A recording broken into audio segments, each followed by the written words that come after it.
乡亲啊，过来这件是真有通买花哦。伫新北市的十指有一个阿伯啊，行斑马线过大路，但是伊共弄红灯。一台客停车为着要闪这个阿伯啊，紧急打档啊，结果伊后壁一台小货车未互动，为客停车甲挤落。两个驾驶拢共去，因为当时是青灯，因是正常的行驶。这个阿伯啊，虽然是行斑马线，但是伊共弄红灯，这食对食唔对，还阁真有通花咧。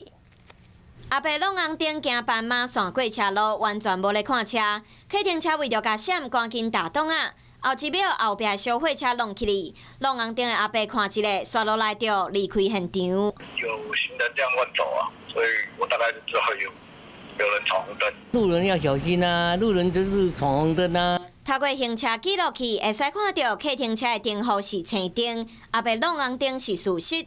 不过因为行伫行人穿越道有路权，车辆拢应该留意。